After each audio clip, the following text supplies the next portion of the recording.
Oh, yes.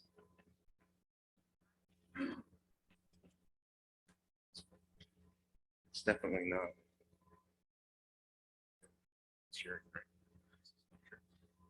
It says they're sharing. Yes. Okay, now. Yeah, I did.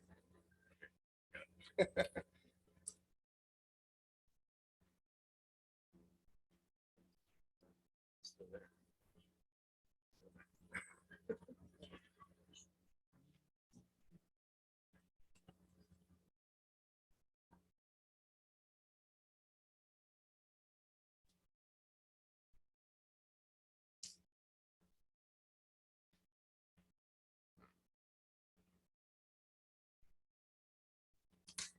Oh, you know, I think his is all there. It doesn't say start video, so actually video's not being shared. Well, I just did it.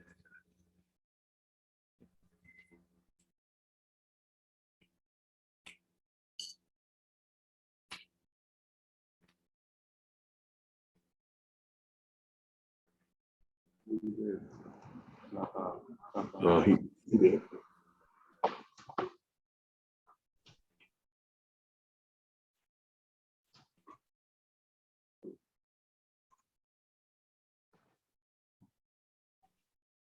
Hmm.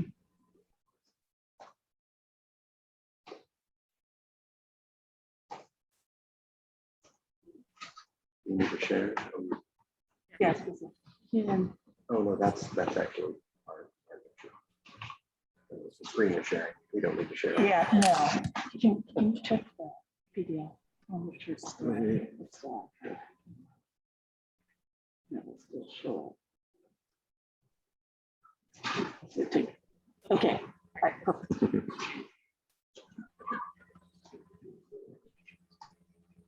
You're doing alt tab? I think I was doing this.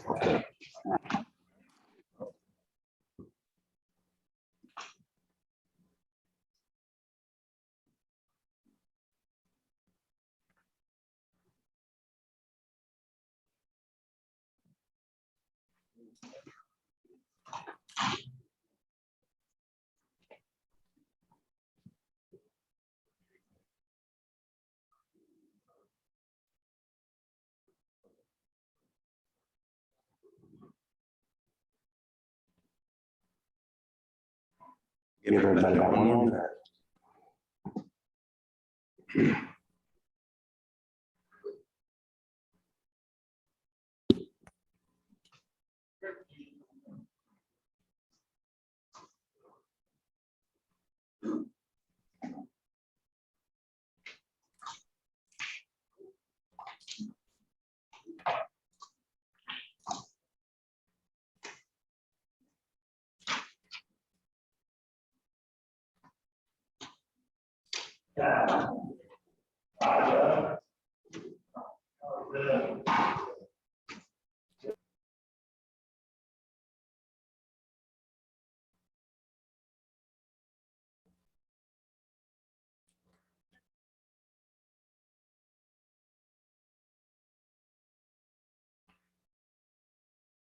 Okay, we'll go ahead and get started. Thanks for coming out tonight.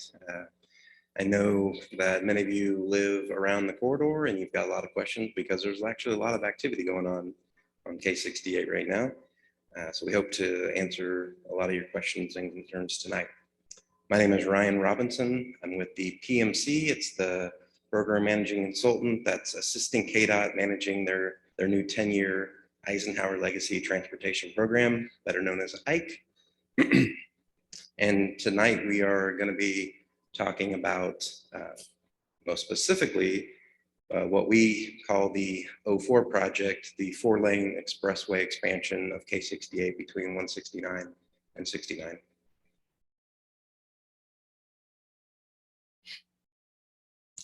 Like I said, my name is Ryan Robinson. We've got a number of other KDOT folks here tonight. Chris Norton is here. He is the IKE PMC coordinating engineer. We've also got some district folks here. Wayne Gudmundsson is the district engineer. Steve Hale is also here with the public affairs. And from the consultant team, we've got Mike McKenna with Affinis and Linda Rottinghouse with Affinis. And then we've also got Travis Pendleton with Vireo, who's assisting with the public involvement portion of the project.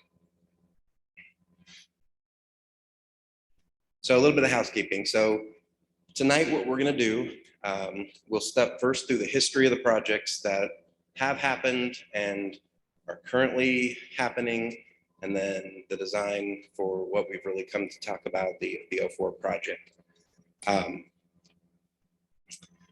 We'll step through the corridor and we'll basically zoom in a little bit so you can see step by step through the corridor. And then after we're done talking about the corridor, then we'll open it up for questions and answers. We've got mics on either side. Please be patient as there may be a lot of folks that are asking questions. For those online, you can type your question in the chat box and we will get to those as we go.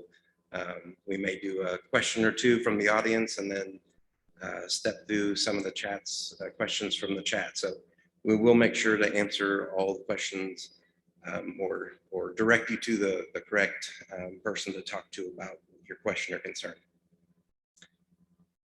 And then we'll talk about the next steps on the project.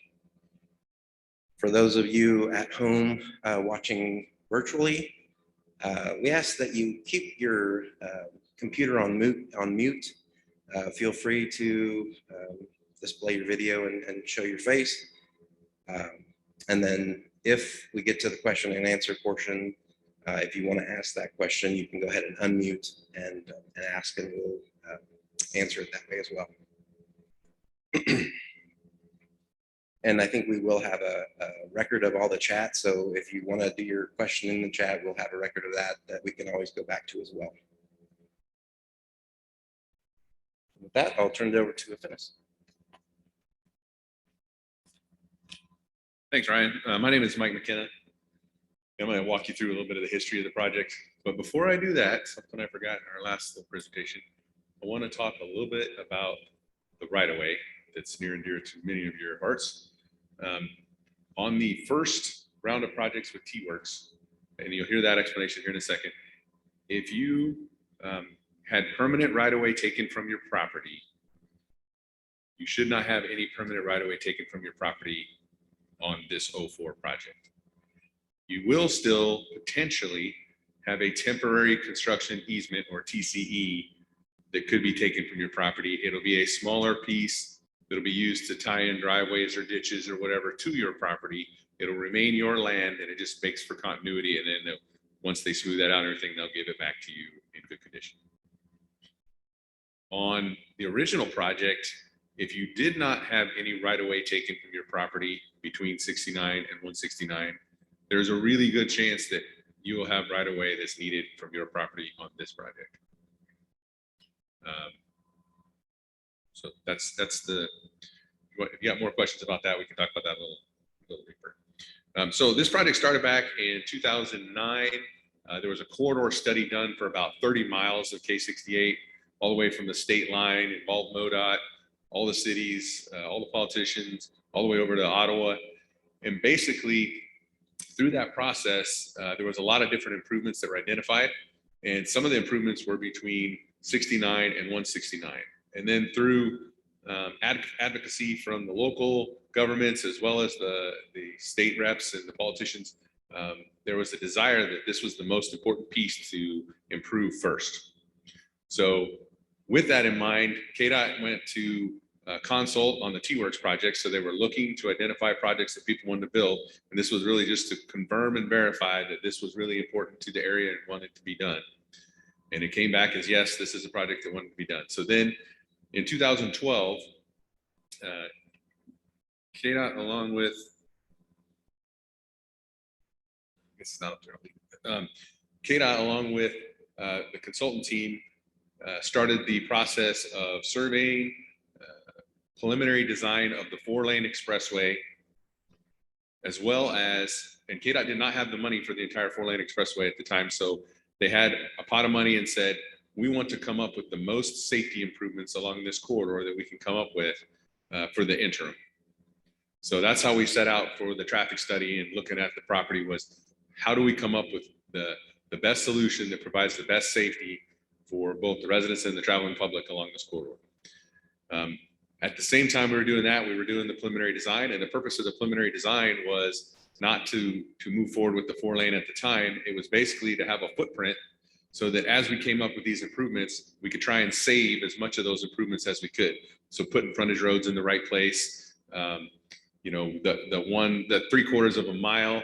And some of you might be confused when you hear between 69 and 169 that you see our drawings and we leave out that first 3/4 of a mile, because that is done and going to be shown as existing. I'm going to jump to the next slide here.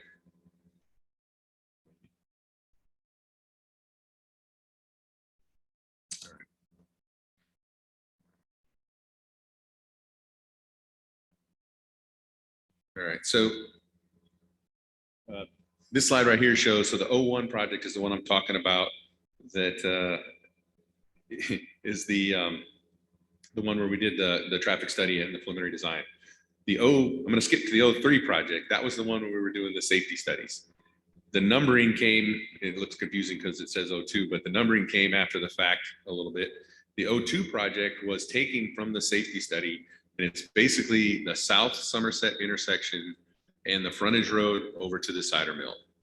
And the reason for this was one of the main safety concerns along the route was the traffic backing up onto 68 during the fall festival and beyond. So that was part of the reasoning for looking at that one separate. There was hope that maybe it could be fast tracked, but then as you're all aware, over time, the money all got halted and all these projects went on a shelf and they were not brought back until just a year or two ago. The 02 and the 03 are funded. They are moving forward. You can see the spring of 2022 to the spring of 2023. The 04 project that's been mentioned here is then going to show those 02 and the 03 improvements as existing improvements, like they've been constructed. So when you see our drawings and you see that stuff showing up as 4-lane already at down by the 69 interchange, or you see some of those frontage roads already shown as existing, that's because as part of these projects, they will be built.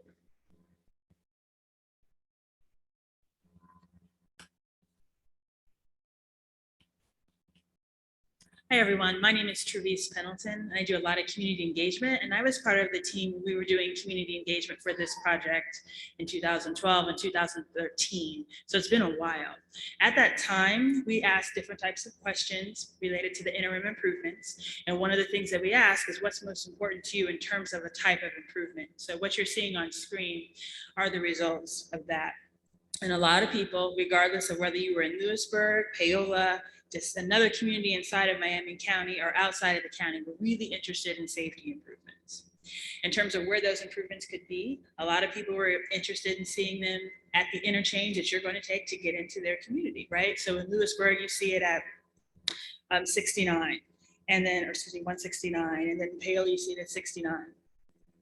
That's where you have the major draw. That's how people come into the K-68 area. We also not only had public meetings, but we had meetings where we had smaller group conversations. And we focused on areas where we thought there were going to be improvements. And out of those conversations, plus more community meetings, we learned that, people again are still really concerned about safety and want to be sure that what we do improves safety because there are higher accident areas.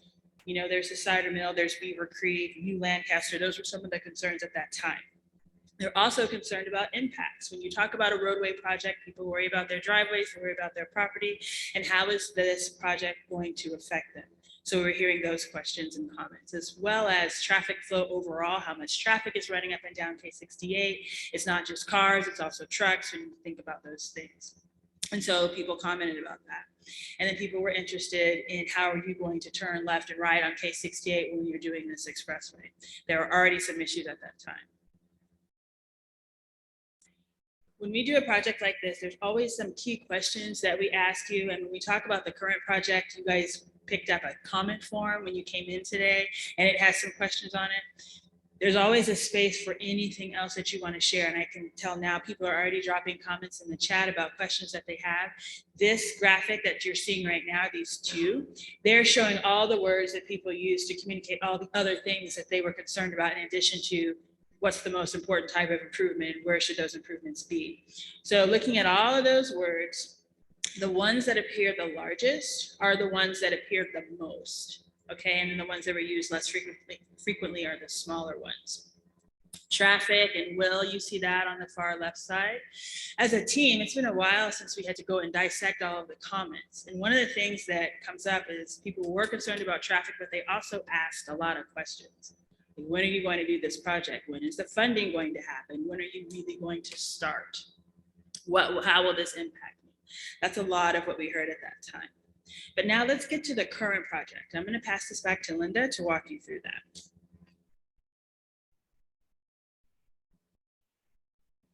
Thanks. Again, I'm Linda Rottinghouse with the Finnis. So I'm going to be talking about the current 4-lane expressway project, which is referred to the 04 project a lot. So this project was one of the projects that was selected for the Eisenhower Legacy Transportation Program, the EIC program. So this project has design funds to design the 4-lane expressway from US 169 to just west of US 69. Okay, so the design should be completed in 2023. And currently, there's no construction funding for this project yet, but we are scheduled to get the design complete. So the next slides that we're going to go through are basically the exhibits of the preliminary design. And so these exhibits will show the preliminary design for the expressway and also how the properties will access or get access to K-68 by using the access roads and side roads. So there's 3 exhibits, and all 3 of these exhibits are on the project website. So if you want to look at those in more detail, you can always see these on the project website. And so I am going to switch over to a PDF of these slides. So just so I can zoom in and go over the design aspects.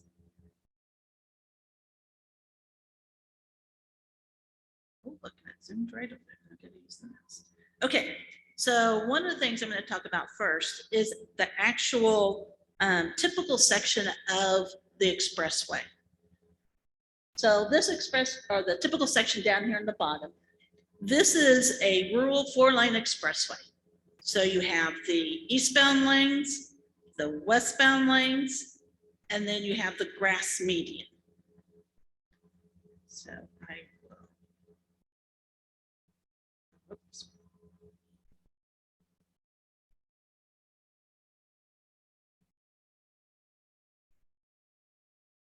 Going to go a little bit slower this time because there is a lag between the screen and the projection. So I'm going to start looking at the preliminary design on the west end of the project. So this is where we're tying into existing K-68 at the bridge that goes over US 169. So through this section, we have more of a urban expressway. Existing K-68 over here is 2 lanes. Okay, so but we have a 4-lane expressway coming into it. So basically through this section, we've transitioned it down to a narrow median. So we have an asphalt median that's going to be between 14 and 22 feet wide. And that way, at this intersection, US 169, the inside lanes will be the through lanes to continue on K-68. To get the added lane on eastbound, we're going to add that here from the on-ramp, or I'm sorry, the off-ramp from 169. And then on the north side, we actually have to remove a lane, drop a lane. So what we're going to do is that outside lane of the expressway is actually going to become the right turn lane to get onto US 169. So that's the more urban expressway. And then as you can see from the drawing, the red dash lines, okay, those are the existing right of way. And again, as Mike talked about, that's the existing right of way that was acquired with the T-Works project. So we're showing it as existing. And we also are showing the construction that was done on the T-Works project as existing. And they will show up as the shaded red. So on the T-Works project, we're building the access roads here for Victory for these properties to access Victory and then get on to K-68. And then again, on the south side, we're building an access road. And as I go down towards Woodland, this is where we start widening out to the 4-lane median section. And again, all of this is still, all of this is still existing right of way that was acquired in T-Works. This is the existing access road that was acquired in T-Works, and this is all existing right of way.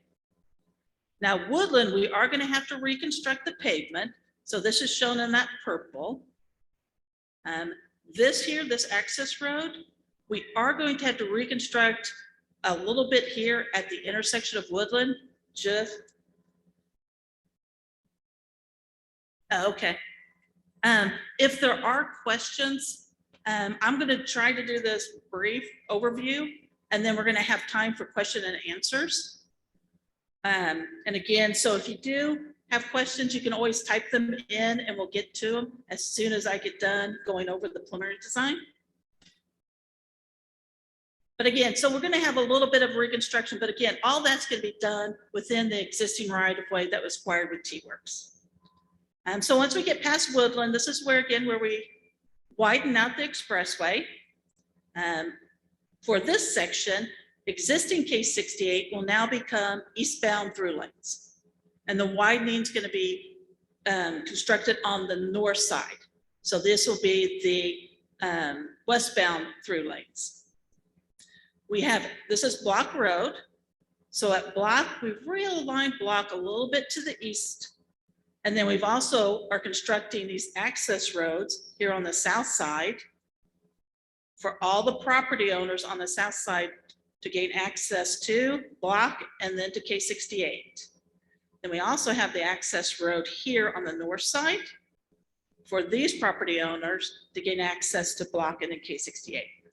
And if you see the blue lines, those are the right-of-way access control lines.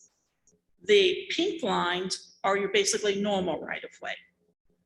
So on the blue lines, this means that access is controlled. So there's no access allowed onto K-68. The normal right-of-way is where you can have access allowed. So all the driveways connect to the access roads. As we go east past Block, this is where we transition the construction of the dual lane from the north side to the south side. So once we get past these homes, now the existing K-68 becomes the westbound lanes, and the added dual lane now is on the south side. So this is the added eastbound lane.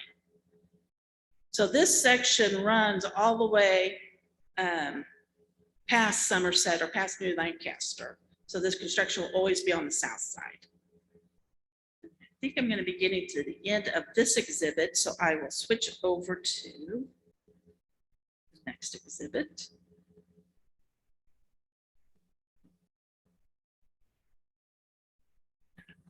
Dart. This is where we come into, the next intersections are Oak Grove and North Somerset. So we have a couple of options at this intersection.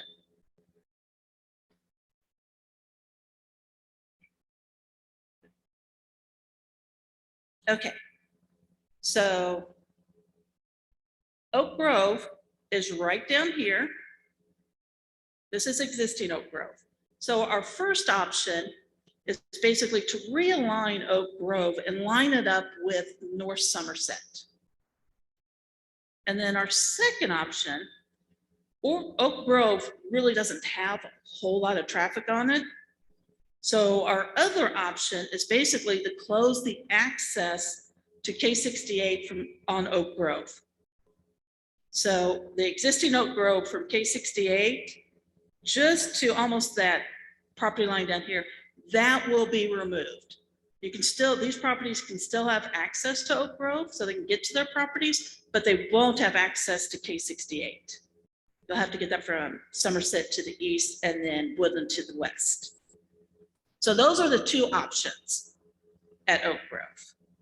And then as we continue to the east, we are constructing a new bridge over North Wheat Creek,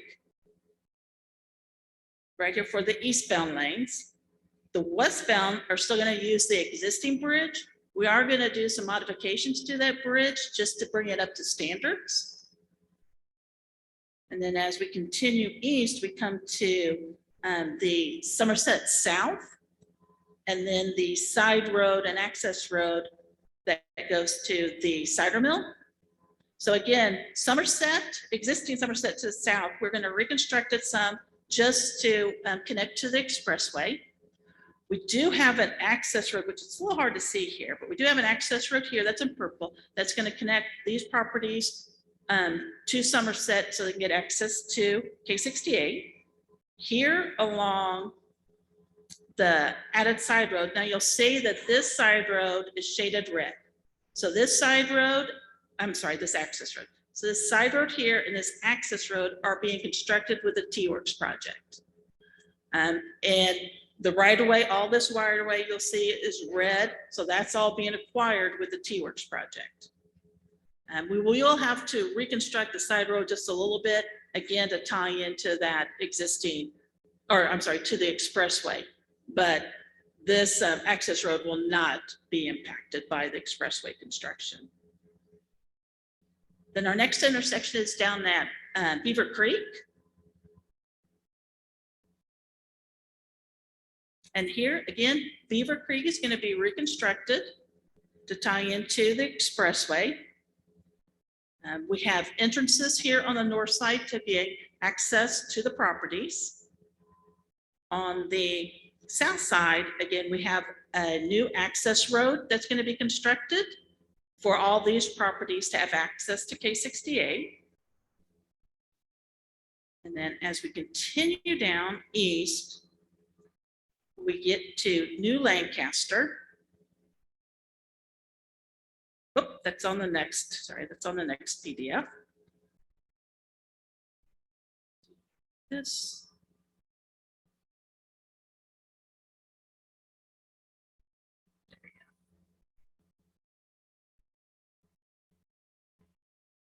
Okay, so New Lancaster is right in here. So I'm going to zoom in.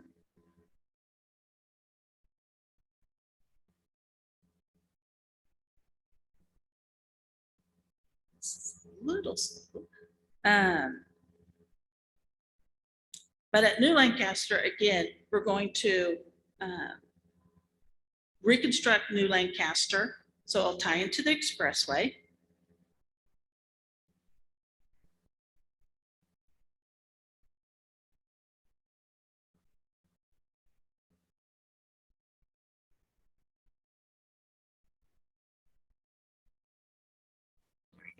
So now we have, again, we have a new access road going in.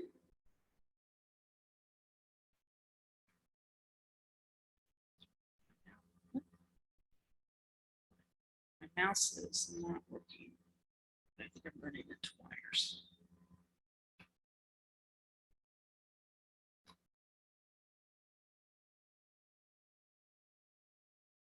There we go. Okay. So again, okay, so New Lancaster, this is the access road, and this is where this right of way has already been acquired with the T-Works project. Since we're doing turn lanes here at New Lancaster with the T-Works project, and so we were impacting this property. So we bought all the right of way that's needed for the Expressway project, but we weren't constructing this access road right now. This access road is going to be constructed in the Expressway project. So this is where we get into where this driveway here, we'll have to have some temporary construction easement here just to grade that driveway into the access road. So that's where the temporary construction and this property may be having to have right of way acquired, or I'm sorry, not right of way, temporary construction easements.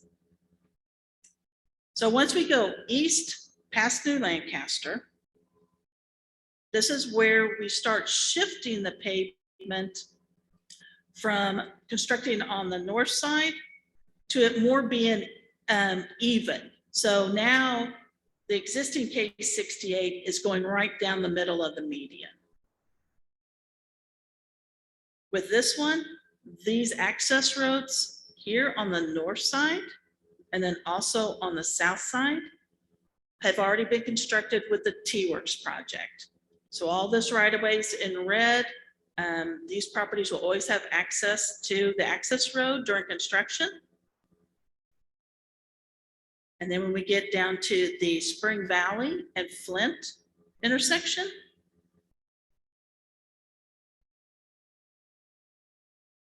again, Spring Valley is being relocated in the T-Works project to line up with Flint Street. So that will already be constructed. We will have to reconstruct, again, Spring Valley a little bit and Flint just to tie into the Expressway.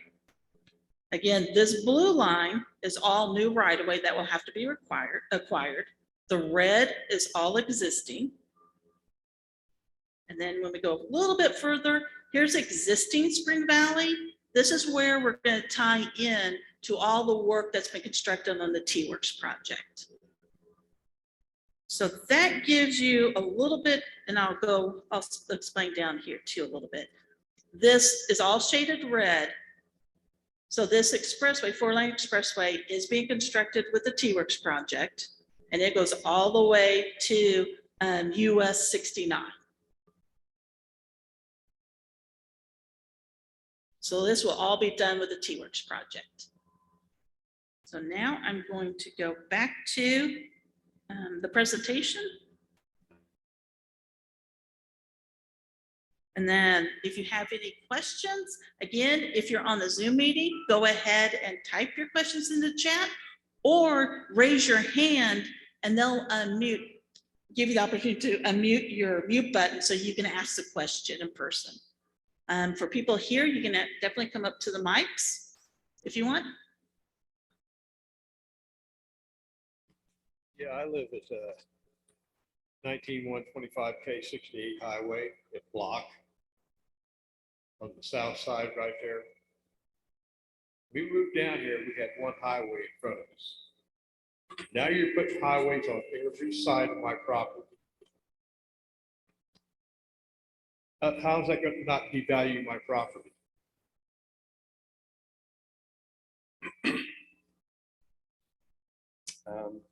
I'm going to be a little island right there with access roads all the way around me.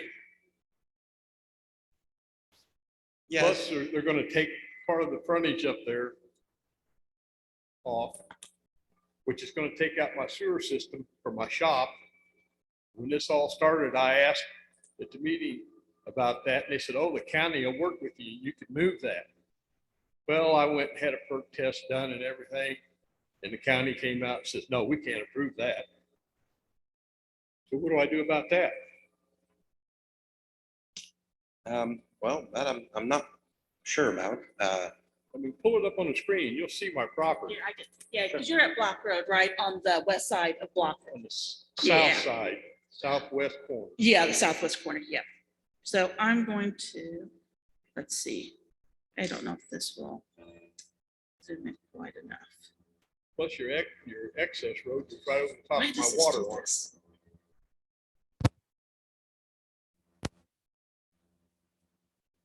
Okay, so this is your property here, correct? Here's Block Road. Right there. Yes. So On this side. actually, I'm gonna go to, I'm sorry, I'm See gonna how go the to, excess road comes up to the west of me. yeah, I'm gonna go to the PDFs of the exhibits. That way we can zoom in a little bit more so we can see the property.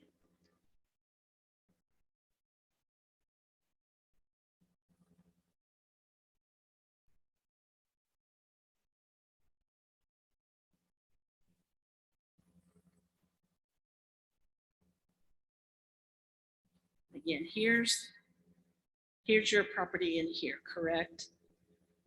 Right down there on the left. Yeah, so I think when, and Mike, you can jump in anytime. So when we did the original, like looking at the 01 project, looking at the preliminary design all the way, the expressway, all the way from US 169 to 69, you know, we had the public meetings, the kitchen table meetings. And I know one of your concerns was having right of way taking all along here, because this right of way is needed for K-68. So what we did is we shifted Block to the east. Because I think we talked with these property owners, and this one was okay with their house basically being removed. Yeah, the one up there is being taken, one up on the corner, Correct. right there. Correct. Yeah, sorry. This mouse is acting a little strange sometimes. There we go. Yes, yes. In some houses, there are, I think, 3 houses that are going to be removed and relocated. And that, again, you know, the sewer system and everything you were talking about, that's going to happen during right-of-way negotiations on how the impacts of that and the compensation for that, that will all be handled during the right-of-way negotiations.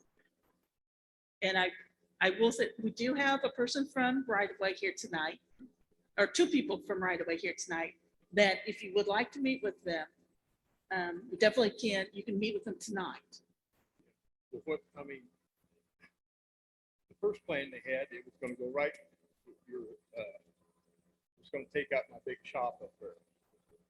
Correct, First right plan- here. first plan. Yeah, Okay, now, they're not gonna take it out, but how much of the property are they gonna take up front for all the trees and that other building's at? Where the septic system's at? correct, right here. Yeah, this is the new right-of-way for K-68. So yeah, that does go right past on the other side of the trees. What's on the north side of the trees out front or south side of the trees? The south side, Yeah, so it takes out all the noise barrier I got up there. right? And we got an earth contact home. How much of that traffic do you think we're gonna feel you routing around us right there? Every damn bit of the cars and trucks that come down through there. Well, so for the access road, the only ones that should be on the access roads are the few properties that the access roads. Obviously, if you're going through K-68, if you don't live on one of those properties, you have no reason to be on that access road. So they're going to be really minimal traffic on these access roads. You're bringing all the traffic from down west, those houses down there, bringing it up through here. Yeah, there's gonna be traffic.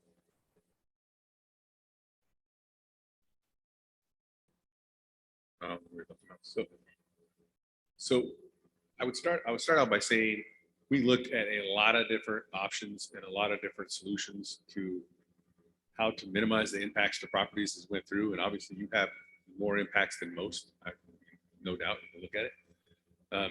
Through the right-of-way negotiation process, there'll be a fair and just discussion about what that looks like. I can tell you back in the day, we did have discussions with the county about what it could look like from septic tanks, what it could look like from, I'm gonna get this wrong, but non-traditional sized properties. Somebody can help me out with that. But those are things that were discussed. And if those are changing, that's something that KDOT needs to know about so they can adjust how they're viewing the right of way. I mean, they need to be able to look at it for what it is and have those discussions. regarding that. So yours is what I would call a special case. And it would be one of those that through the process and the negotiation and the discussion, they would make it fair to you as best they can. When will I expect to hear from someone about it? I would say the right-of-way process will probably begin sometime next year, in 2022. Just, sitting there trying to figure out what's going on. Nobody's telling us anything. Yep, and I think with our design process, we will have other touch points with the public. So, and I'll talk about this later, but we've got the K-68 website set up now where we'll add anything that we've shown tonight on that. I think right now, just the 3 exhibits are on there. We'll make sure to add anything that we've talked about tonight shown there. But then as we continue to develop plans and have these different touch points, we'll make sure to update that site. So I know a lot of it was on mailer, it'll be on here, bookmark it and be able to come back to it at any given time. And like I said, there will be additional touch points with the public and stakeholders project throughout the design process. So they will send somebody out to the house. Yes, Explain when what's going on. negotiations occur, yes, they will be contacting you individually and stepping through that. Okay, thank you. Hey, in-person team, if we can remember to stand close to the Good evening. microphones. Could you take us back to New Lancaster Road?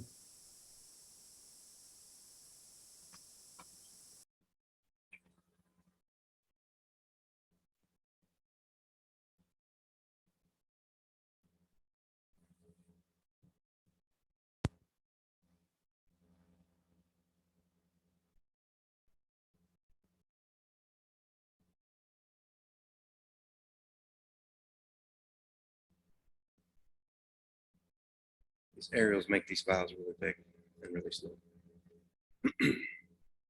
My name is Pat Apple. We live at 28230 New Lancaster Road. First moved to Lewisburg 1969, 1970. We lived on 68 Highway since that time. And so I'm guessing the current design was probably 1960s. And much less traffic on the highway then. We've had some externalities that have affected 68 Highway with Walmart Distribution Center, the intermodal. Now we're going to have a improved highway on 69. And so the traffic that cuts over from 169 to 68 to go north, we have a significant rush hour, whether that's early or whether that's late. And so the current passing lanes at New Lancaster Road certainly aren't by engineering standards of today.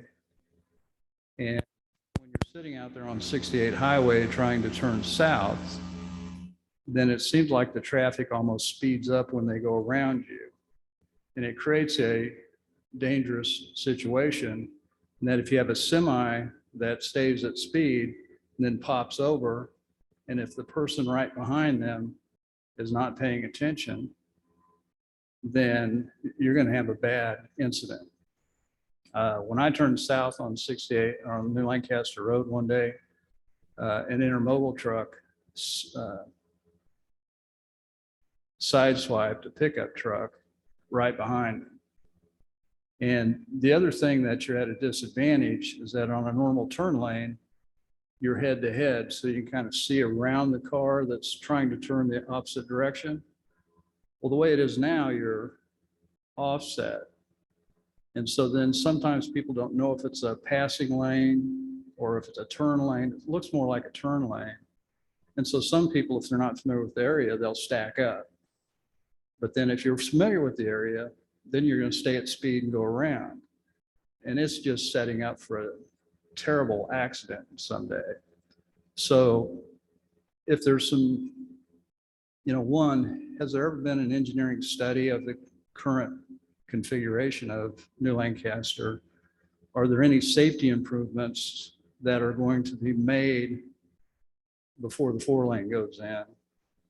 And 3, when the 4-lane goes in, will there be turn lanes? It doesn't appear to be turn lanes from what I can see.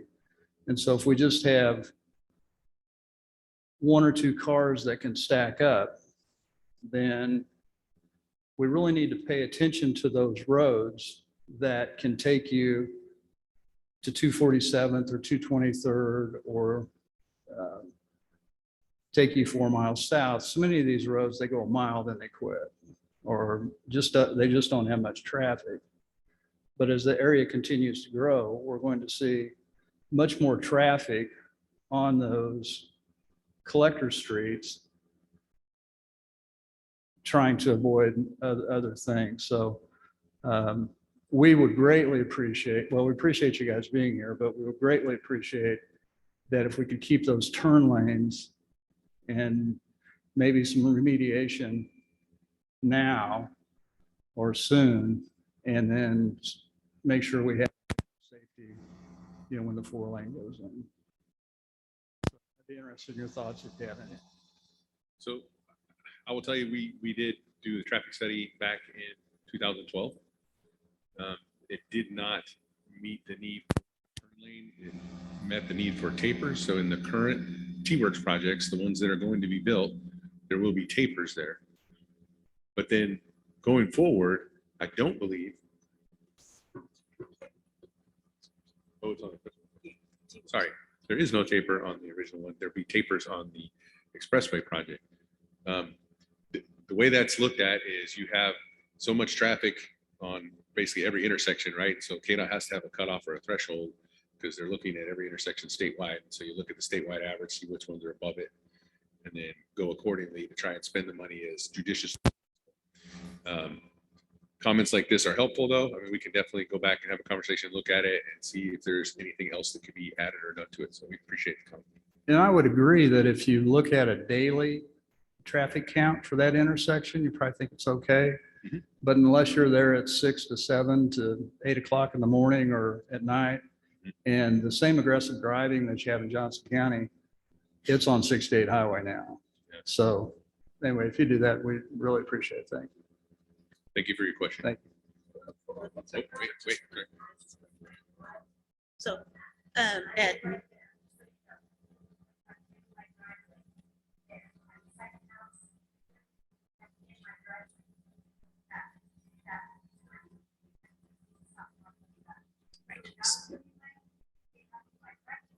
right, so in the T-Works project, we are constructing actual turn lanes, so there'll be left turn lanes in both directions. Excuse me. So there'll be left turn lanes in both directions on the T-Works project. you. Now, when is that? This is the one that's going to be constructed, that's going to start construction next spring. Awesome. And so that came That's from the the study, the safety studies that were done.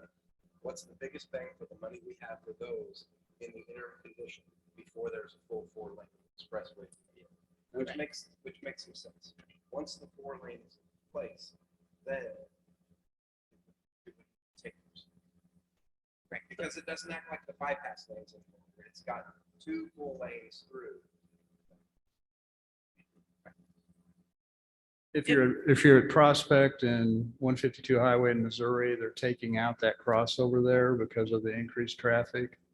And so unless you have time of day studies, you're not going to understand what rush hour is like in Miami County. Not that it's bad, but Right.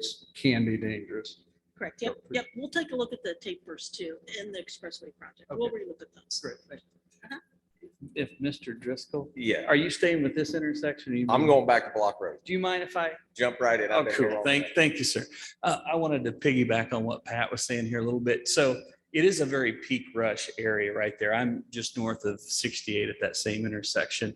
There's approximately 90 homes congregated in that area, about a population of 300 people. And it's a very, very tight population right there, mostly made up of professionals, retirees, and teenage kids. So you can imagine our concern with this. And so I'm very interested in the same things Pat and others here in the community are interested in there.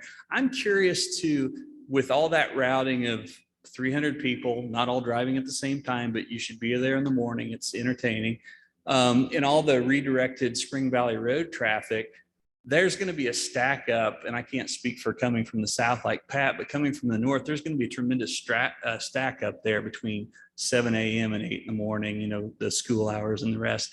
I'm really interested in that intersection. And is that the sort of intersection where you sort of have to get to the middle and hope you're there and wait and let the Walmart trucks pass, and then you get a turn? Because we're going to have quite a line of people trying to get on there without some traffic control. There was an old plan of a circular type roundabout there by a few iterations ago.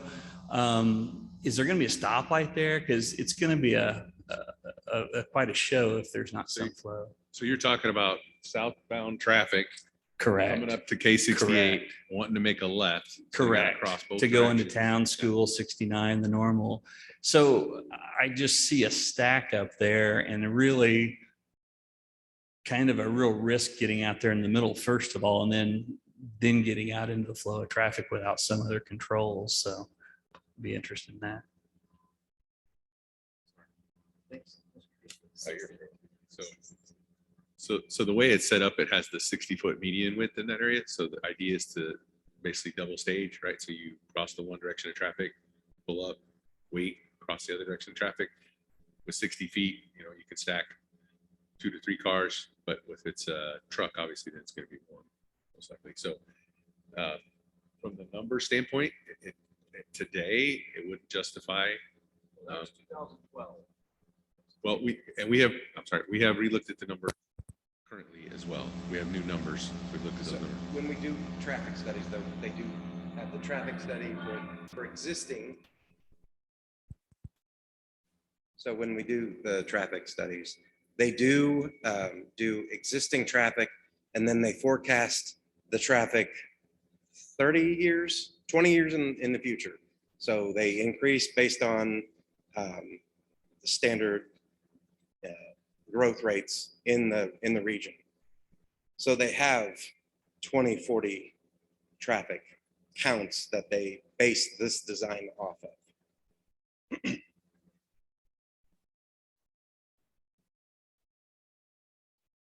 So we're going to go one more question here, and then we're going to jump online, grab a couple questions, and we'll come back. Could you go back to Block Road, please?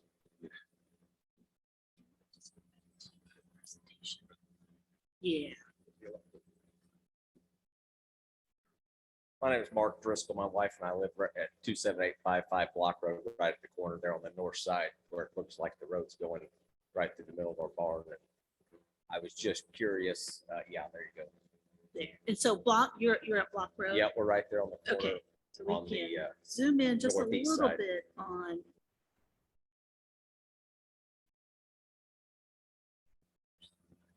We can zoom in a little bit on Block.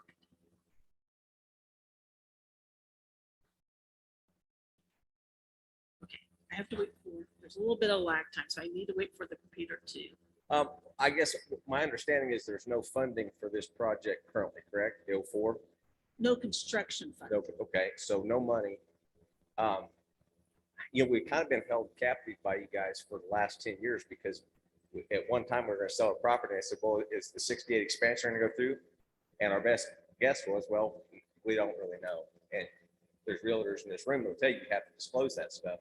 Well, right now you have that frontage road going right through. That's my barn right there that road's going to go through, our lateral line. So I'm assuming that house is going to be taken.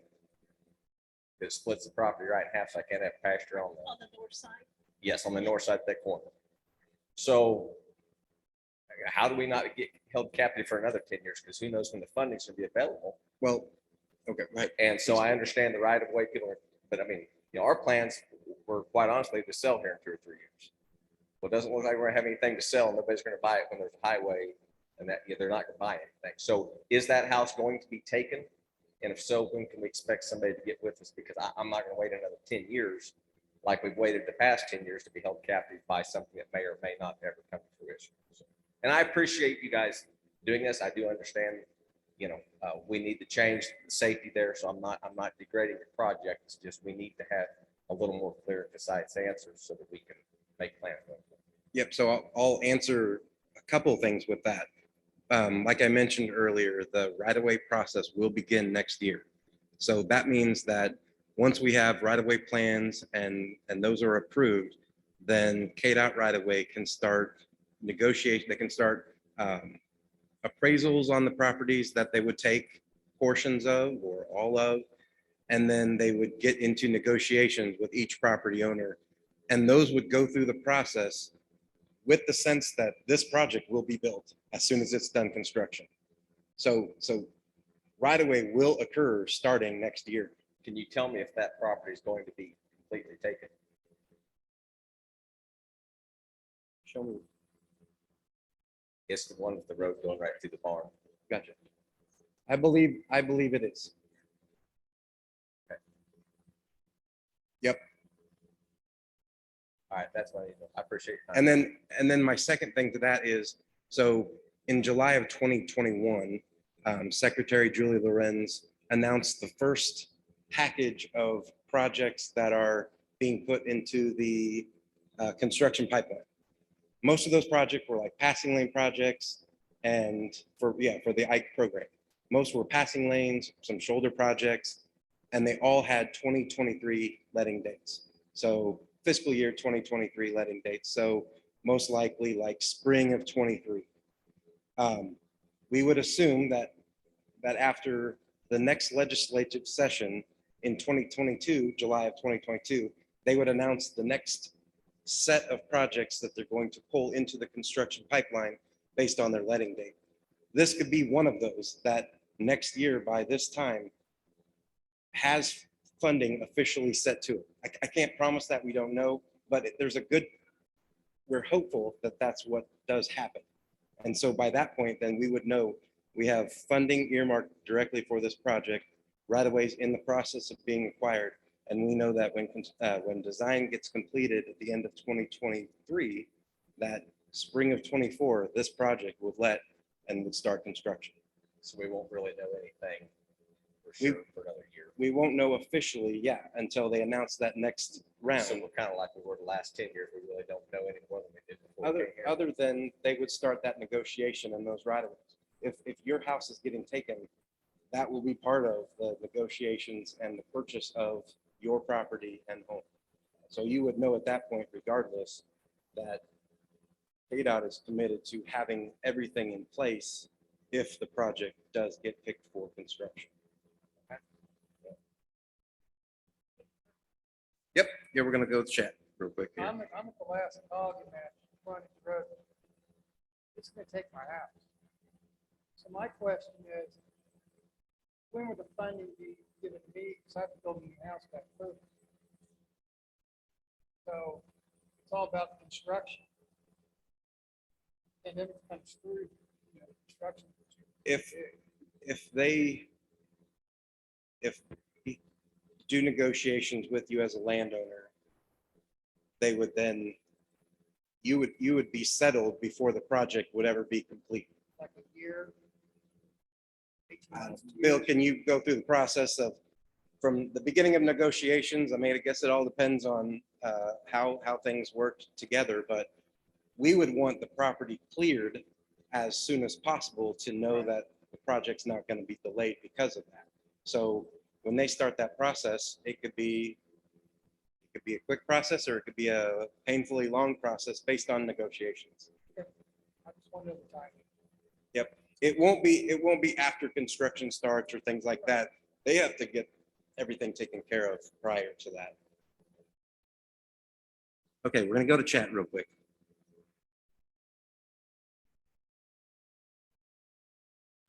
There was a question about whether or not there will Okay. Alan Bodiger says, will there be stoplights added to K-68? There will be no stoplights added to K-68. 4-lane expressway. So one nuance to that is under the T-Works projects, the ones that are going to construction now, there will be some modifications to the southbound signal at 69 and 68.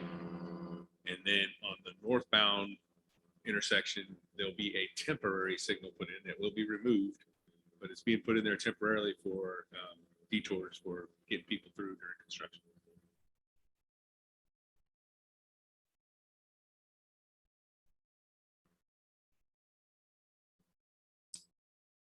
Let's see here. Ryan Pyle says, is everything in red already been purchased? So the access roads that are showing up as being constructed in the T-Works jobs, the O2 or the O3, those are currently in negotiations. They haven't all been cleared yet, but I think they're pretty darn close, if not. But it is showing that those are tracks that have been or are in negotiation that will be constructed in the jobs that are letting in December, early 2022. Thanks, Ryan.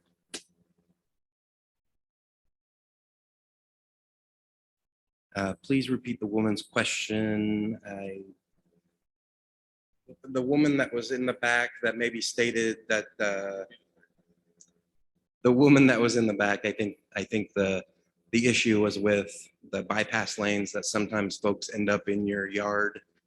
I don't know if you're still here, but I think we kind of talked about that with the T-Works projects. There will be turn lanes put in. With the 4-lane expressway, there'll be tapers based on the need with the configuration for each of those projects. Same question for us coming off New Lancaster. Everyone's going to have to go through Spring Valley Road.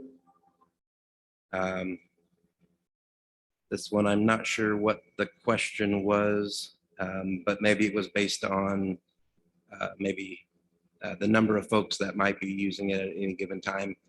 If you could maybe, this one was from George Waldron. If you could maybe repeat the question, the full question in the chat, I would get to it. Next question. I bought property on K-68 east of Block Road. I feel as though it will be starting construction prior to the state starting the project. I am concerned about putting in a driveway and having to immediately or shortly thereafter remove it. Can you shed some light on what I should do? Do I need to proceed or try to coordinate with you prior to installing? Additionally, what are the impacts on utilities that will be? So I've actually been in conversation with a number of folks that have recently purchased property that were going to construct a home. They got with me to determine, and with the design consultant to determine the offset from, let's say, the existing property line to the new right-of-way line that will be purchased, so that they can see how far back that KDOT will own that property in the future. And then they can determine where they want to put their house. As far as the driveways go, I would say that you can definitely coordinate with us. In the end, it will be included within that. You know, if you put a driveway that ties into K-68 now, in the future when those access roads are in, it will be the responsibility of the state to reconnect your driveway wherever it is to the new access road and reconstruct that tie-in. And that's what we talked a little bit about with the temporary construction easements that the state would need to get from you, just to do that grading, to tie it in, so that your driveway, wherever it is existing, would then tie into the new access road.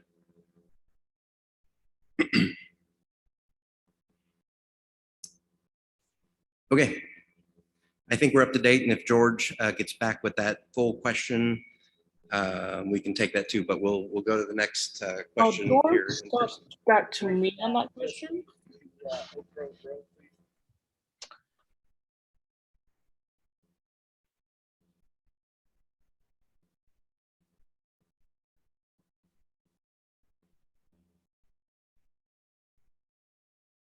How do you zoom in this on PowerPoint?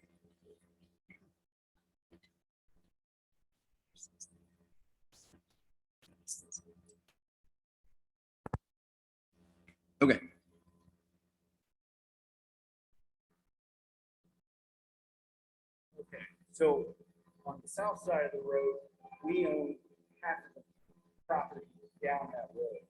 So I would much rather have a second alternative than to have to put a paved road through my timber back to Somerset. But my real question is, I don't see any frontage road in front of my house. So is my only option to pull out of the driveway and head west on 68?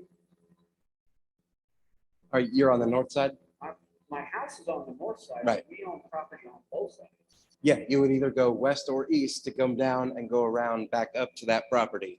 And I think, I mean, one of the reasons, and I'll be honest, one of the reasons why we did this, I mean, we listened to, you had talked about your timber, and the original design had it cutting more the middle of it. We've pushed that as far north as we can, as tight as we can. Sure. But the other option would be, let's close it, not do anything with the timber if we can. It's a very, and it's a road that's not used that often. A lot of the folks that live south use Somerset because it's paved the whole way down. So, you know, we've provided this option as a way to, one, as much access as we can take off of K-68 just does make it safer. And if there's not a big use of this road, then, you know, that's an option to use. But yeah, we wouldn't have any sort of other access. For us, put a paved road going through our timber where I can't go from the north side where my house is directly across. We had all kinds of people coming down that gravel road, throwing out trash on our property, and poaching and everything else. So my only option to get out of my driveway is to go west, all the way down to Block or Woodland or whatever, circle all the way back around. I prefer that road to be closed. You know, we can get across there, but if we have to go miles out of our way to go across the road, that's fine. But if you put a road right through our timber and I still can't get over there, there's no way for me to protect any of that land on the south side of the road. Well, if we put a road through the timber, it would line up with Somerset on the north. Correct. But I still have to go west to get out of my driveway. If that's a 4-lane road, how am I gonna get onto the eastbound side? So I'm either gonna have to make a half-mile long driveway to Somerset, or I go west. And I prefer that Oak Grove Road get closed. There's no reason for anybody to be going up and down that road anyway. So you would go to Somerset. What? If this option one was selected, you would go to Somerset and come back down through your property. When we originally were looking at this project, our first look at this was to leave the timber and take the road up on the west side of the pond and cut across over there.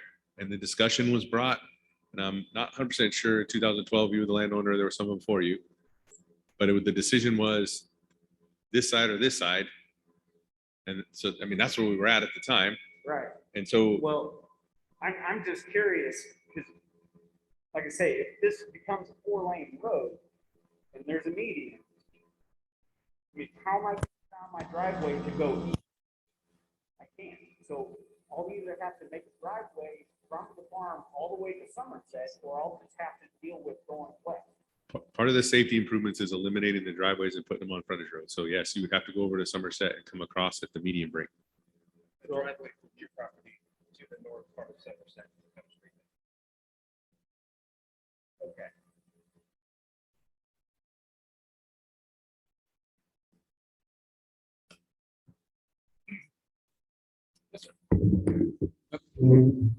Yeah, if you can move it just a little bit, I'd like to have you bring in Somerset south, going south at Somerset. Bob Gardner there on the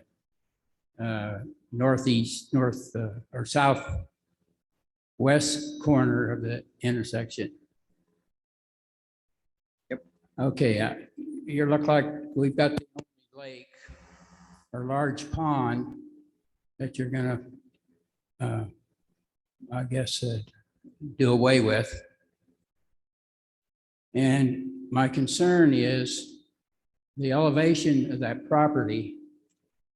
There's 33 acres of runoff drainage that feeds that pond.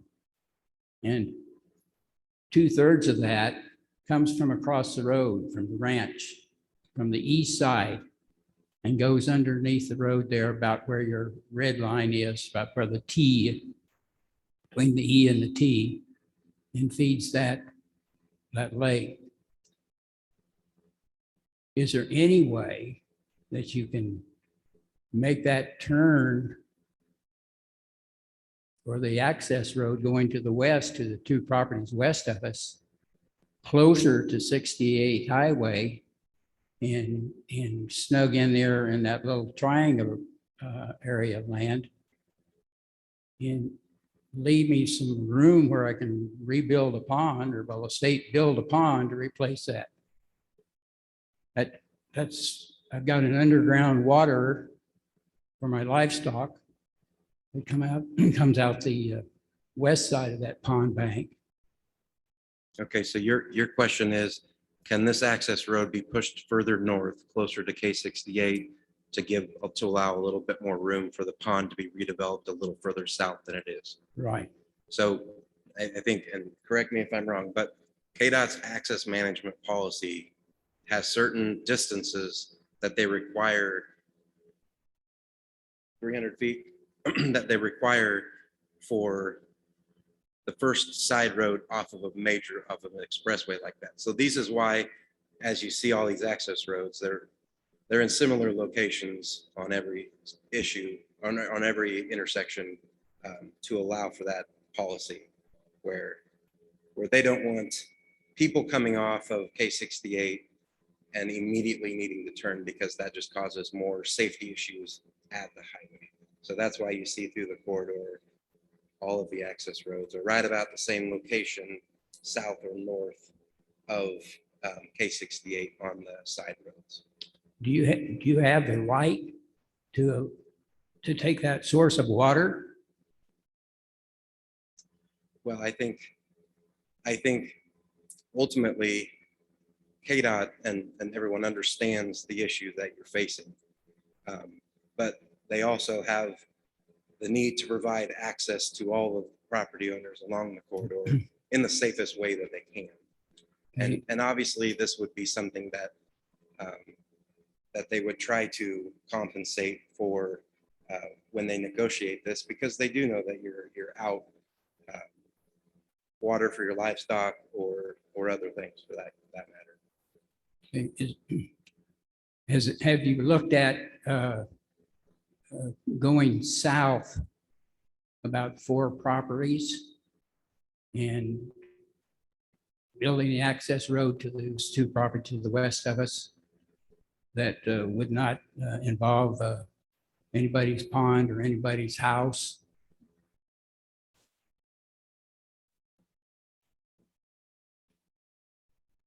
Hi, Bob. I'm Mike McKenna, designer. And back in 2012, when we first started this, we were looking at the road missing your pond completely in an effort to try and, even though it was going to be separated from the land, it was going to keep the pond, put a cattle crossing in.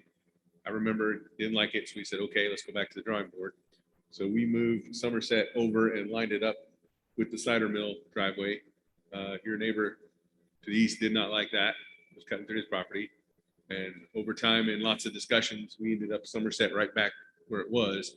And in order to, we had a tight fit with putting the frontage road and getting it back to 300 feet. So we tried to minimize that as much as possible. My guess is there'd be a lot of discussion about how to remedy and take care of your pond situation. It would not just be, oh, well, you're out of a pond.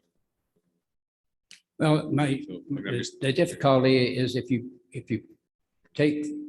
follow the pink line, I don't have the resource from the water coming from the east. If that could be cut down, that access road, pull it any closer at all, if it can be an adjustment in that, I'd like to discuss it with you. Okay. I mean, there's always room to discuss things. I can tell you currently right now, that's at the minimum 300 and the curves are at the minimum curves to try and do everything we can to, not take as much of your property as possible. And we definitely have done that. But definitely always happy to look at it more close and Thank you. take a look. So touch on the traffic studies a little bit more. You say you did in 2012, and have you done another one since? So we did not do a full complete traffic study. We did take the traffic study that we had, we updated the numbers and rechecked based off of KDOT's criteria to make sure that either it's changed or hasn't changed at each intersection. So I think just even in the last 4 or 5 years, this area is kind of blowing up. And I think if you're using rural standards, I think you're probably missing something. So I think it'd be really helpful to redo those traffic studies. I do think, I'm off of New Lancaster and we kind of talked about that, but anywhere along this road this time of year, on a Saturday or Sunday, you can't get on that road. And no matter what you're doing up there with frontage roads for the cider mill, that traffic's still backed up and it's Russian roulette trying to get on that highway. So I think traffic lights, regardless of those studies, need to be considered. The cost and the impact of that is very minimal for the safety of people in this area. I think everybody'd agree with that or roundabout. I do think it's just going to bring more traffic, right? You've just sped up ways here. So I think we'd request that be reconsidered. I think aside from that, the speed limits, are they going to stay at 65?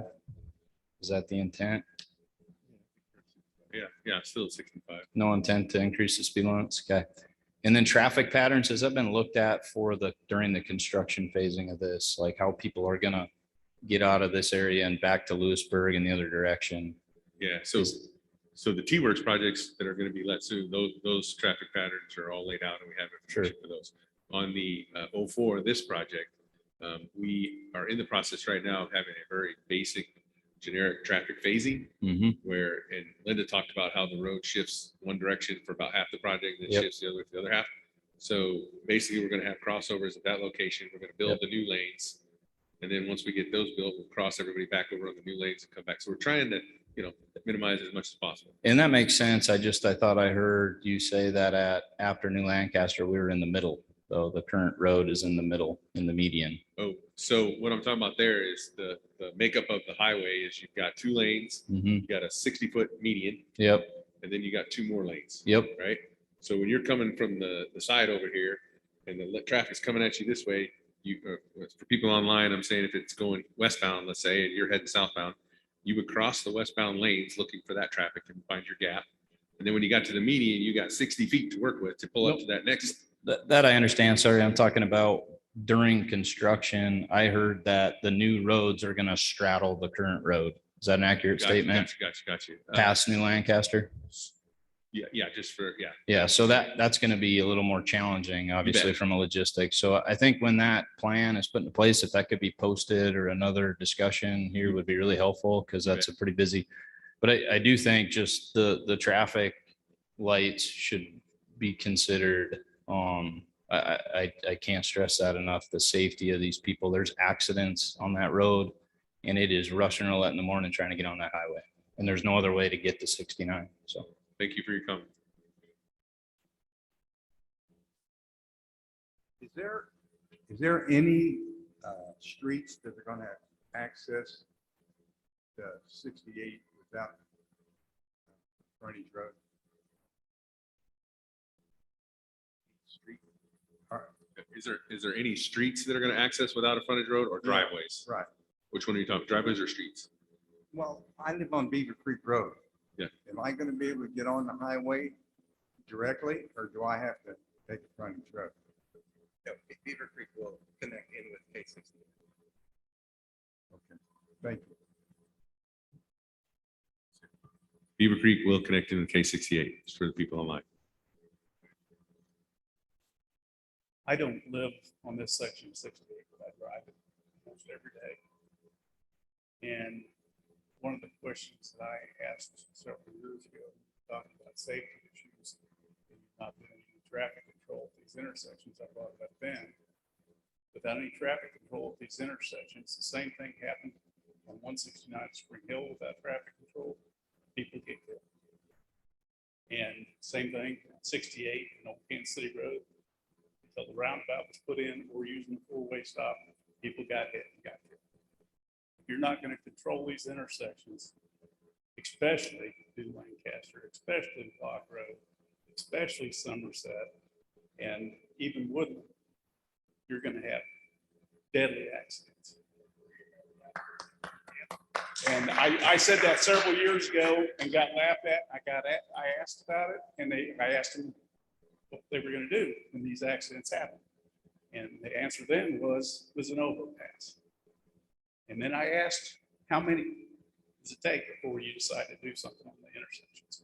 Because never anywhere around here has a 4-lane work with an uncontrolled intersection without getting people hit. And when you say traffic control, you mean something beyond a stop sign? Yeah. I wanted to make that clear. Because you got 65-mile-an-hour traffic. Now you've got 2 lanes each way, 65-mile-an-hour traffic coming into the intersection. And like I'm full agreement, New Lancaster Road, it's probably the worst situation on the road. And when they're coming in and out of that, somebody's gonna get hit. It's already happening, but it's gonna be worse because now you've got to cross 2 lanes that you're making a left-hand turn for me to play. And my other question was, because I didn't hear it answered, but these access roads,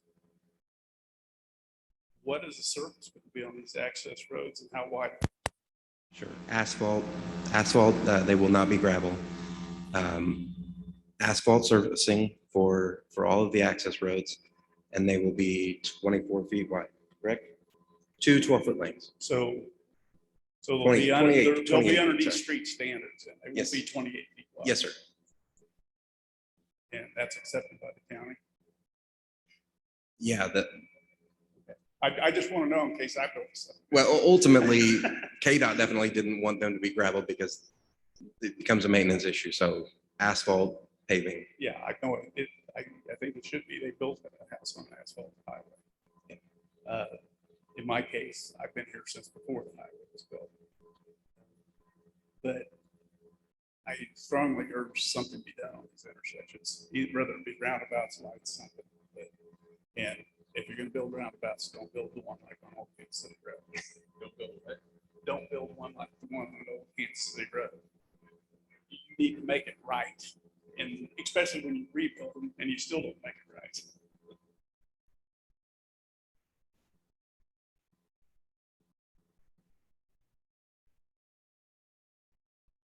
Okay, got the George Waldron's question back. Yes, the concern that cars would stack up in the morning from kids and parents and folks going to work. They have to cross double westbound lanes, seems unsafe, consider roundabouts or a light there. And there is a hill that is pretty severe. I will say the one thing with roundabouts on a high-speed roadway is it's no longer a high-speed roadway, which then ultimately the backups that you see currently would be exponentially greater. There may be other options, but roundabouts slow things down to a point where it no longer functions as a 4-lane expressway. Oh, and to answer the question, that current hill is going to be lower.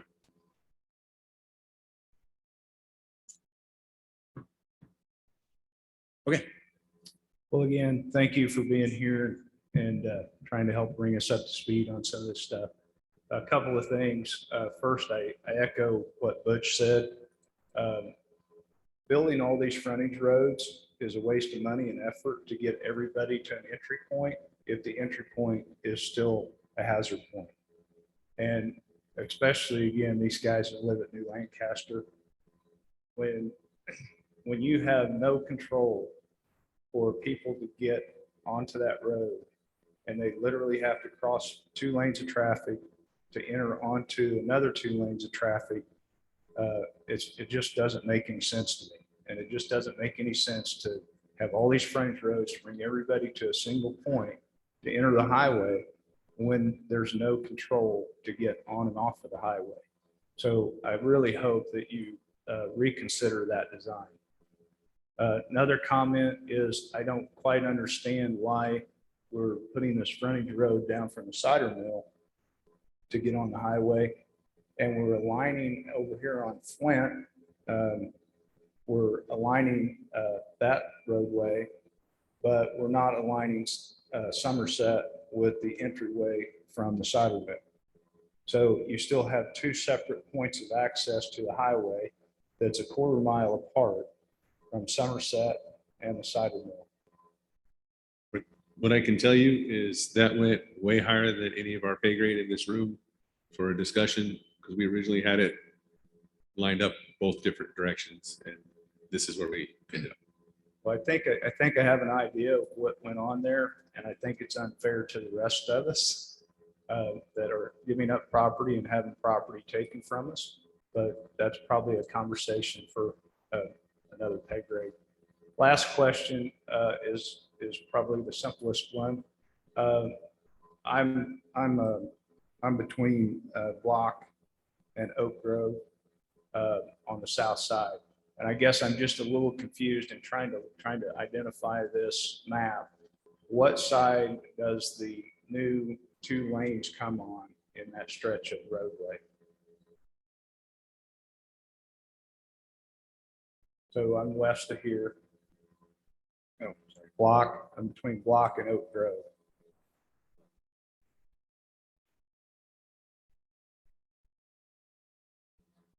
Yep.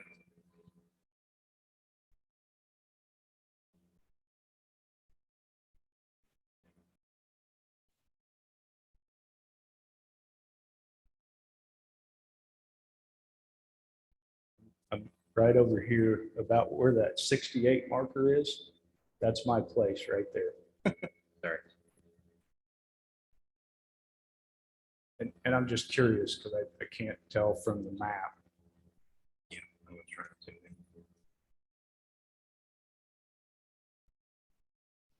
Okay. So your question is, where is the existing K-68 through this section here? Yeah, correct. So my understanding is the existing 2 lanes will be used, then there'll be a median, 2 new lanes, and then of course another median and the frontage road. Are those all coming on the south side? They coming on my side? Yeah. Yeah. So up in this location up here, when we get closer to Block, I'm just going to use the pictures here. So up in this location here, this is where the added lanes are on the north side. Hold on. Oops, I'm sorry. Sorry. So again, this location here, this is where the added lanes are on the north side. Okay, and then as we come through here, you can see the curves coming down this way. So this is where we transition. The added lanes now are on the south side. So this is existing K-68 here. These are the added dual lanes. Does that answer your question? It does. Thank Okay. you. Just, I guess, one follow-up question to that is then how did you decide where you bounce that from the north side to the south side? Is it properties that are involved? Is it water lines? What? That has to do with a lot of looking at utilities, the major utilities that are out there, looking at the houses that would be impacted.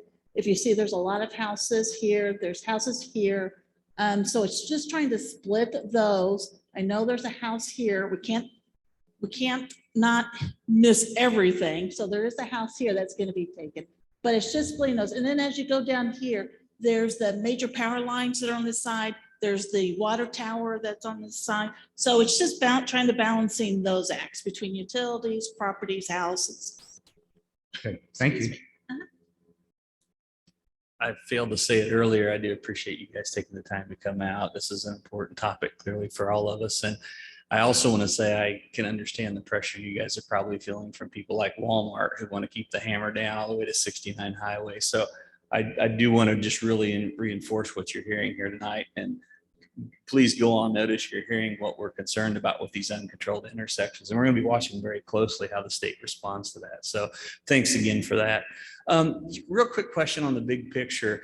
years ago, 12 years ago, there was the intermodal proposed at 169 or at 69 and 167th to connect over into 169. And then it was moved, I think, to 199, then to 223rd. It continually shot down, shot down.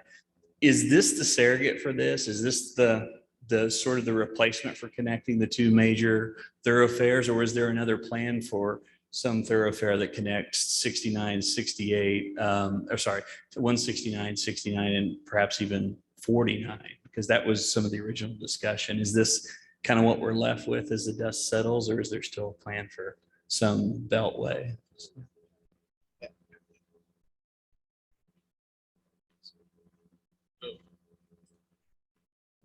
So I don't think anybody has the crystal ball for that one. They definitely during the study phase in 2009, when Travis was part of the team looking at the overall corridor, there was a lot of discussion about that. You know, how much money is available, how much can be done. And so it was broken down that these were the projects that landed as feasible and desired. And so this is where we're at today. But I mean, it's a fair question when you look at, 68 coming through town. Are you going to blow that out and make it a 4-lane highway? Probably not. So is it north? Is it south? Is it through town? I mean, I don't have the answer to that. And I don't think any of us could stand here and answer that today.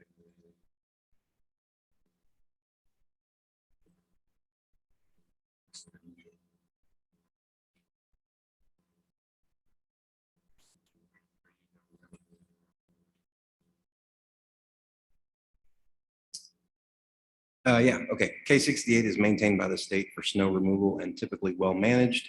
I might add, will the access roads also be plowed by the state? I think that's going to be.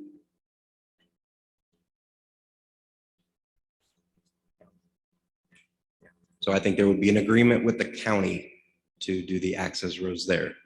Luckily, with the paved surfacing, it will be much easier than potentially some of the gravel and how to do that. But there will be a county agreement from the state to manage those, which is one other reason why the county would have wanted the surfacing that we're proposing. Okay. Ma'am? Yes, I was wondering if you could explain to me how the traffic or how the people going to the cider mill, especially during the month of October, when there's so many activities, what will be their path of getting to the cider mill? Will they be using the access roads? They would have access to the cider mill through the access road that we showed earlier. Pull that out.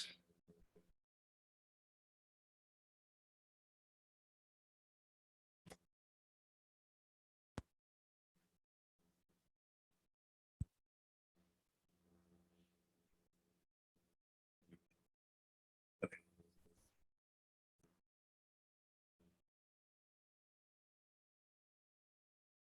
Oh, I'm sorry, guys.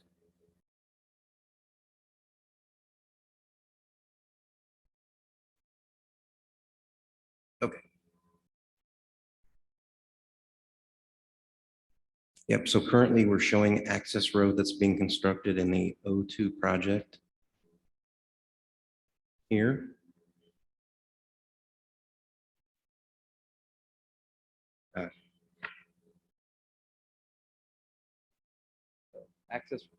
Access road all the way there. And then they do have, I believe, one entrance right near the actual building structure. So are they going to have to make,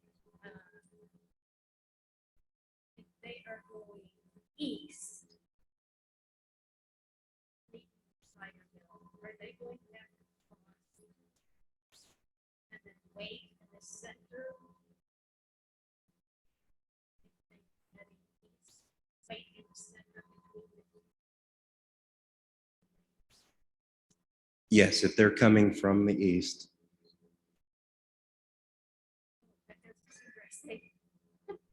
If they're coming from the east or from the west, sorry, or heading east, they would have to cross the 2 lanes.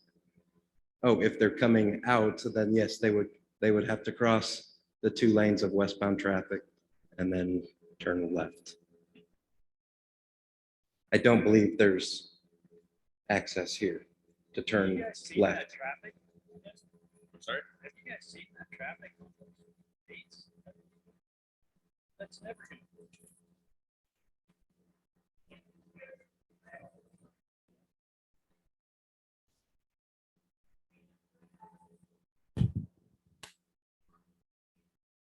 So when we started this project, the cider mill had 4 driveways. They've been consolidated, and you got to remember, it goes back to, I think somebody made this comment earlier, as far as the consolidation versus the amount of traffic and trying to look at that. And so the plan is basically coming in, anyone coming from the west going eastbound would turn into the cider mill and make the left turn at the frontage road. Anyone coming from the east going westbound will have a right turn lane there to make a right turn lane into the driveway. That is to keep the right turning traffic from going all the way down to the access road and blocking the left turning traffic coming in there. When they exit out of the cider mill, they will all be directed to the frontage road, and they will either go right or they will go left. Because again, if you leave that driveway open and let people turn right out of that driveway, they're going to be blocking the other traffic that's coming across. And you got to remember, and we fully understand this, is it is event traffic. And it's, 1 month, 2 months, I'm not sure exactly how long out of the year. And just like, and I'll look at it on a bigger scale, a Chiefs game, a NASCAR. I mean, there's no road in Kansas City that's designed for the traffic, that the volumes that those things put out. And nor does anybody want them designed for that, because it'd be a waste the other 9/10 of the year.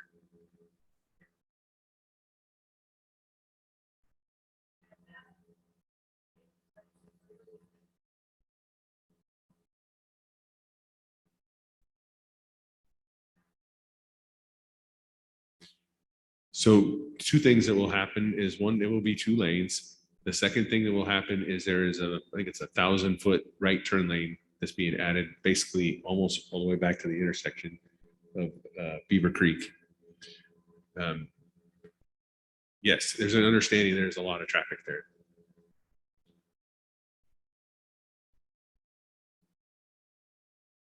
Could we go back to Somerset and Oak Grove? Just to the west a little bit.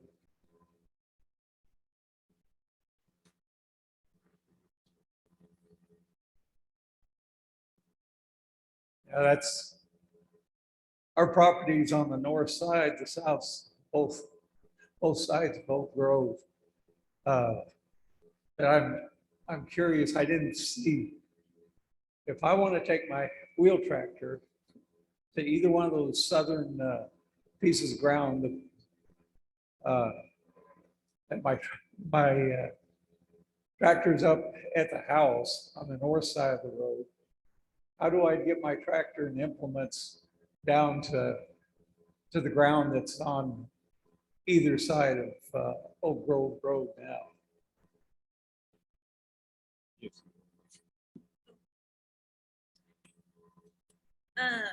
So right now, if you're on the north side, to get to the south side, you would basically, your driveway would come over to Somerset, and then you would cross at Oak Grove. And then off of Oak Grove, we don't show them right now because we're not sure of the good location for you, but we would have entrances off of Oak Grove to those properties. Okay, so I'll be leaving the house. Oh, I'm sorry, if Oak Grove is not constructed, that realignment is not there, correct? So yeah, so then you would have to come to Somerset, and again, you would either have to turn, most likely you would go across and go on the eastbound lanes to the south Somerset, and then come around and then back up Oak Grove. Okay, so we're gonna have an access road on the north side. You'll have coming from our house. You'll have an entrance to your house. Now, we haven't shown that entrance on the north side because again, we didn't know where you wanted it. So we can work with you on the location of your entrance, but it will just be an entrance from your house to Somerset. Correct, yeah. It'll definitely be back the 300 feet away from K-68. Okay, But yeah, but see, your house is in here. yeah. So there's not a real good way, maybe coming up this way, but maybe if we go around. But that's something that we can discuss with you. Is that a road or driveway? It is just I'm an gonna have to entrance. put in? It's just an entrance. No, that's something that KDOT will work with you during right-of-way negotiations, definitely. Because you're losing the access How soon? onto K-68, so you're losing this driveway. So we have to provide you some kind of access to get you to Somerset and to K-68. How soon would you estimate they'll make a decision whether or not they're going to close Oak Grove or swing it across? Well, I'd say if you folks have no comments about Oak Grove being closed. Well, the- we would rather have it closed than swing through. Well, yeah, The problem I see, if Oak Grove go, as depicted up there, I'll have this sliver of that timber area just on the south side. And if I want to develop it or sell it, I think this is going to kill my property values. sure. Uh, Yeah, We've had some fantastic offers for that timber area by developers, and I'd hate to lose that. I think your comments have been noted tonight, but feel free to write them down on the comment forms that get turned in or online so that voice is heard. Because there's a lot of reasons to close it and not a whole lot of reasons to keep it open. So if someone thinks strongly the other way, we need to hear those things. And if we don't, most likely we would close that because it is one less access point on K-68 for a roadway that doesn't really serve a huge purpose as far as traffic. Okay, thank you.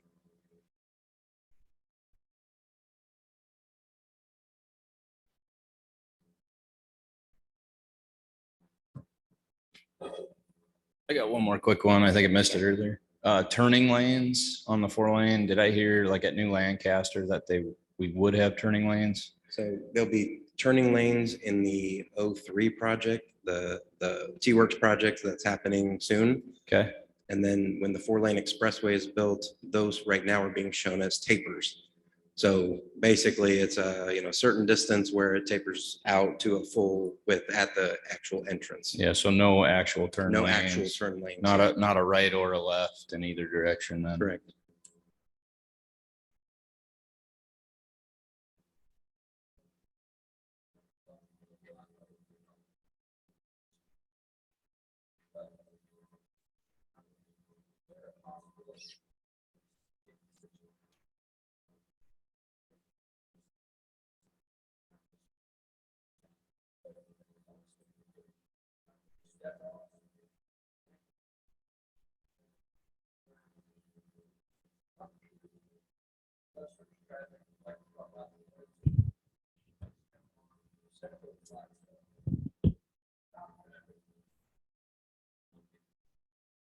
I think the problem with that is driver expectation for folks that don't live there and drive it every single day.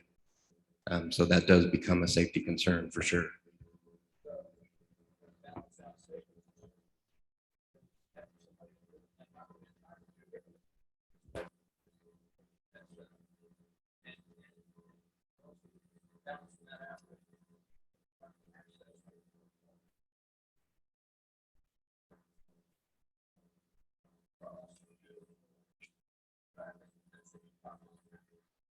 Right, so just want to repeat, your question was along 68 between 69 and 169, can we lower the speed limit? Okay, and so what I will tell you is that the way speed limits are developed is done by a speed study, which basically looks at what people are driving along the corridor. And the theory, and this is nationwide, the theory is 85% and less, or 85% of the people will drive the recommended speed or less. So wherever the 85th percentile comes in is usually where you try and put the speed limit right around that area.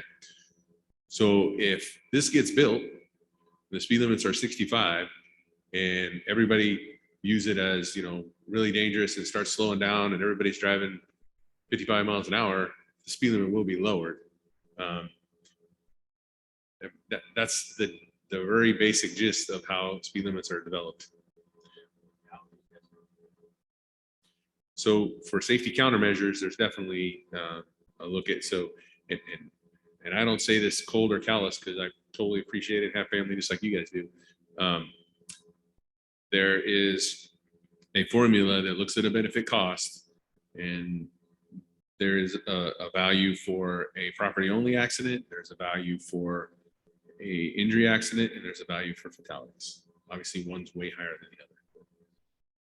That's kind of how the benefit cost ratios are come up. It's not the only thing looked at, but that's definitely a factor in the discussion.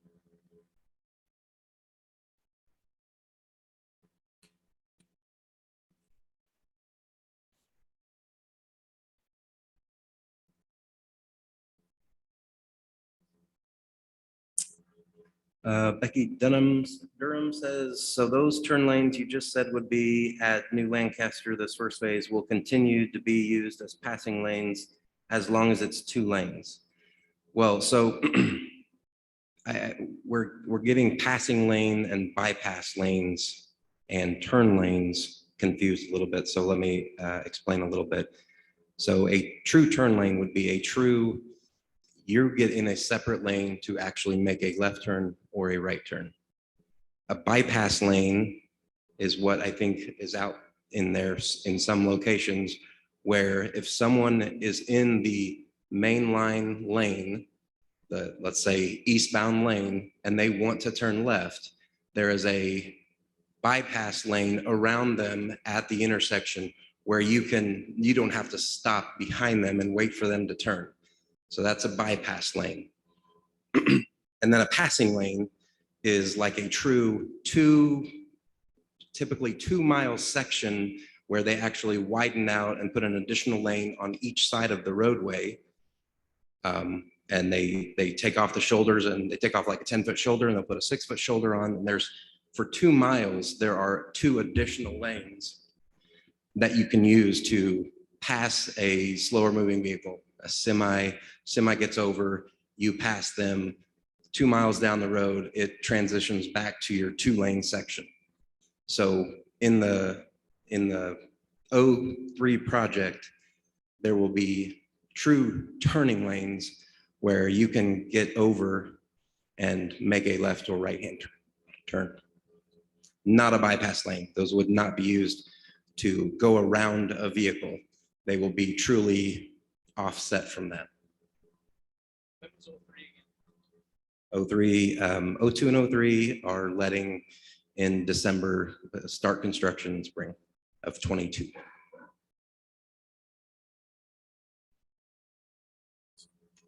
So KDOT is sitting in this room here and they are listening to everything that you guys are saying.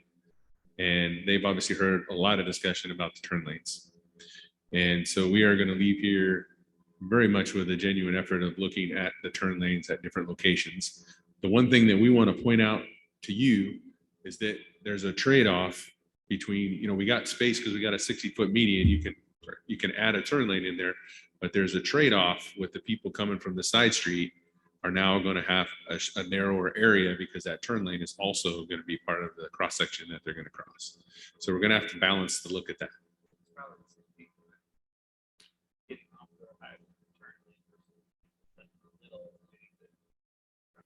Yeah, yeah, depending on which way you're going, yeah. Yeah. Sorry, you've seen it like if there's a left-handed turn lane on both directions, now you've got 2 folks over and there truly isn't enough room a lot of room for that person that's, let's say, turning left going eastbound, now that there's a person turning left going westbound. So, but yeah, I understand what you mean.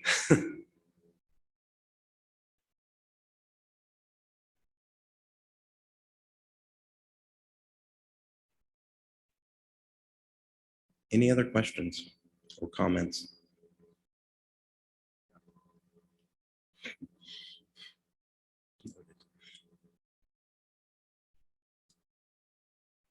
Looks like no.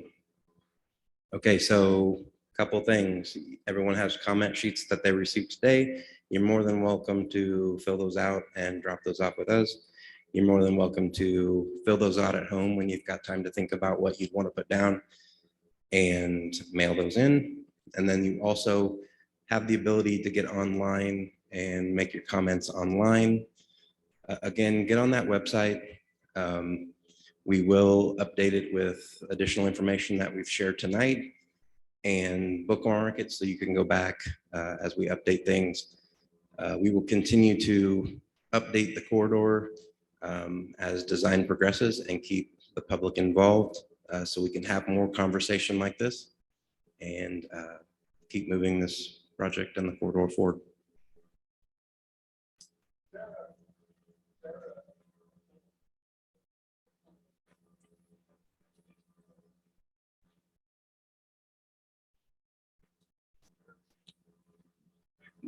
There are definitely a couple contacts on the website, myself, my number is on there, and email address, and then the public affairs manager for the district is also on their email and phone number.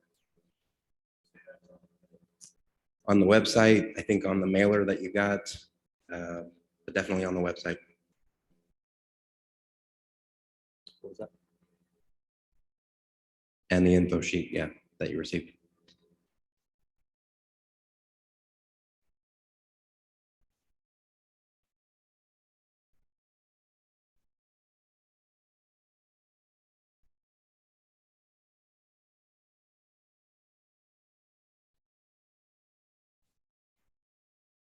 There you go. So you should be able to see that.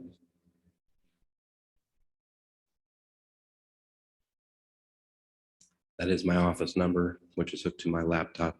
So if you call after 5, I may or may not be able to actually hear it because it's, but during business hours for sure, and other times as well. But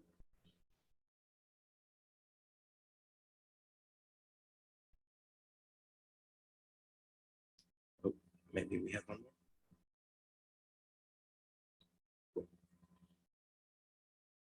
Okay, that's it. Thank you so much, folks, for your time and interest in the project. I hope it's a little more clear with the O2, the O3, and then this 4-lane expressway project. Thank you.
Somerset. Then they never told us that.